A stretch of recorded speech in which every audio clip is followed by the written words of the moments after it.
So I have the easy talk here selling you on first-line EGFR TKI for EGFR mutant lung cancer.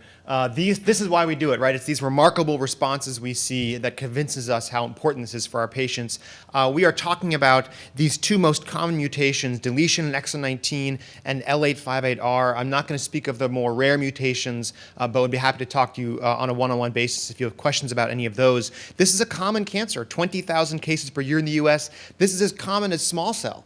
This is more common than CML or GIST, and it's becoming more common because these people live longer. So they're making up a slowly larger population of our patients that we see in clinic. Here's my top 10 reasons why I use EGFR TKI in the first line setting, okay? First, they improve PFS. This is the IPASS study, hazard ratio 0.49, gefitinib versus carbotaxol. I don't need to convince you of the importance for PFS. These are the hazard ratios now in multiple trials using Erlotinib, gefitinib, and now afatinib leading to the FDA approval, all of them showing striking hazard ratio improvements over chemotherapy in the first line setting. Number 9, they improve quality of life. This is the IPASS data, improve quality of life 70% with gefitinib, 45% with chemo in that study. Delay in median time until quality of life worsening, 15.6 months with gefitinib, 3 months with chemotherapy, okay? Patients feel better, have a better quality on TKI, no question. Similar results from other trials. Number 8, TKIs work at lower doses. I love this. There's a lot of literature, mostly anecdotal, I'll admit, but some published series showing that Erlotinib 25 milligrams is similar to gefitinib 250. I think that's a little bold, maybe 50, 75, but these are active. And in a series there, 5 of 7 patients that received 25 milligrams had a RECIST response with a 17-month median PFS. Okay, it's striking. So what I do is I start with full dose commonly, or if they're a little delicate, I'll start with 100 milligrams, and then I rapidly de-escalate to a dose that they tolerate. I do not push it at 150 unless I have brain mets and I'm trying to get into the CNS, okay? So people do great on 50, 100, 25 even, all right? Look, it's off-label, but I'm comfortable doing it and people tolerate it. Number 7, TKIs work for poor performance status. This is transformative data, all right? This is a really profound study in the JCO 2009 termed the Lazarus effect. Patients with poor PS or advanced age, 66% response rate in 30 patients, all EGFR mutations receiving gefitinib. 22 patients with a PS greater than or equal to 3, 68% had an improvement to a PS of less than or equal to 1. It's a neat, pull up this article, they show the PS plot of PS going from this to this in all their patients, okay? And this is the survival in these patients compared to wild type patients who had quite poor survival, and you see the survival in wild-type patients is like 100 days, and their survival in mutant patients getting gefitinib is upwards of a year, okay? Really impressive. In my patients who are hospitalized with non-small cell lung cancer, with newly diagnosed non-small cell lung cancer, I check EGFR mutation status. And if they are mutant, I start Erlotinib in the hospital because it improves PS and can Lazarus effect make people better. Number 6, TKIs work for brain mets. How convenient is this, right?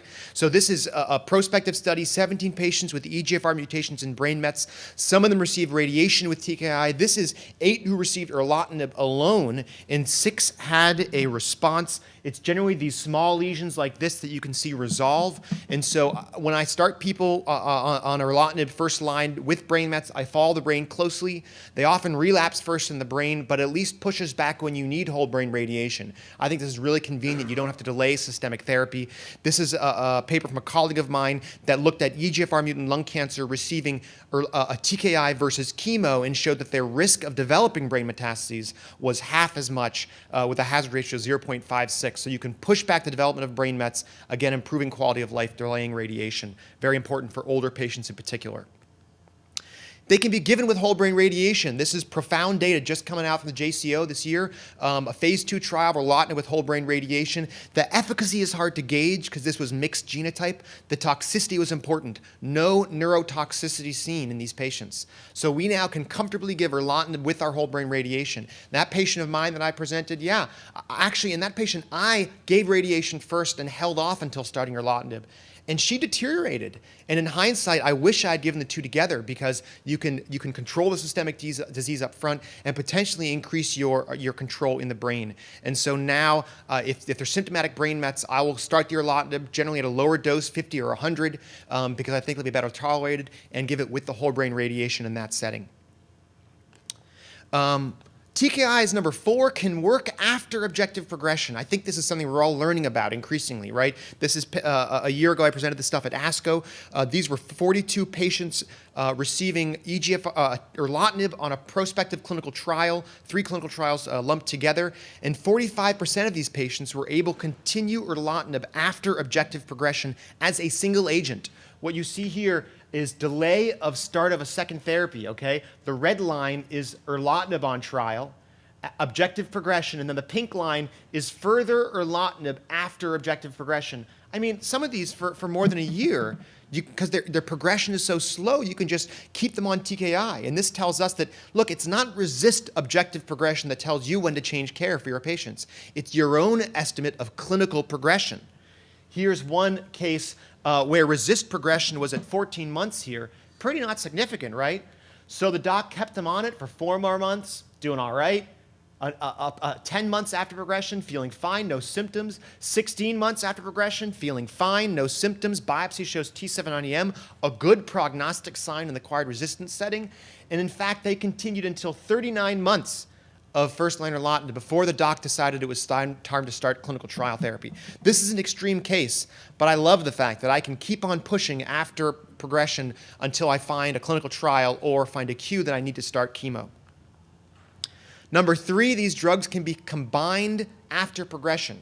The best experience we have is combining them with chemotherapy. This is a retrospective series of chemo alone after erlotinib progression versus chemo with erlotinib after erlotinib progression. And what you see here is the response rate is better. The PFS was no different in this retrospective series, but there is prospective data now of pemetrexed with TKI after TKI failure. This is coming out of Asia. 27 patients in this prospective phase 2 trial.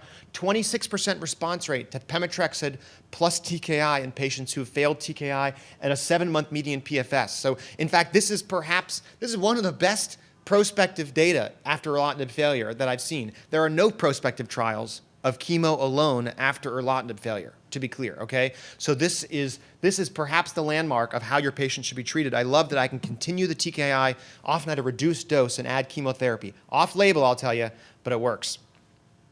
Number 2, the potential for improved survival. People love to say that IPASS did not improve survival, and admittedly, it was old data, there was crossover, but the question I have is, are we now better at treating patients after erlotinib failure than we used to be back in the IPASS days, right? Back in 06, 08, and the answer is yes. I think we're better now than we used to be. All right, so while the survival may not have been different back then, I think it's better now. And I'll say that we understand resistance better. We have better therapies that are in development for acquired resistance, afatinib, cetuximab. I'm working on a study of high-dose afatinib, another high-dose dacomitinib study coming.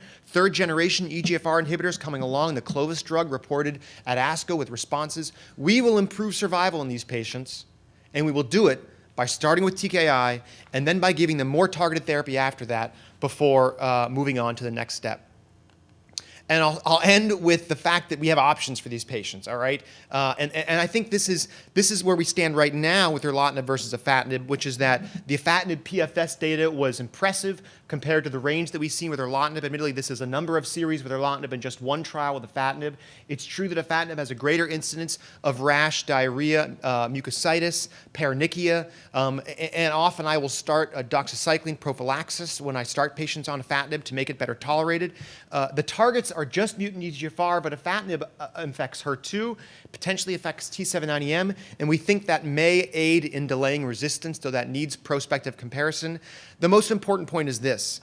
We have a lot of experience with erlotinib, and we're all learning with afatinib still. And so if we use our clinical instinct, yes, we're going to keep using erlotinib because that's the drug we know. I think we owe it to our patients to start learning how to use afatinib and trying it out. And in your own clinical experience, if you find that you can manage it, that you can give it to patients, then there's a potential for a greater effect. And I think that process is going to start now with the recent FDA approval of both of these drugs. So I will summarize. 10 points. We'll have the slides available for you afterwards because I talk quickly. There are a lot of reasons. to use TKI first line. It is a transformative therapy for our care, and it makes it a lot easier to care for advanced EGFR mutant lung cancer patients. All right? Thank you very much. Perfect, Jeff. Thank you so much. Thank you.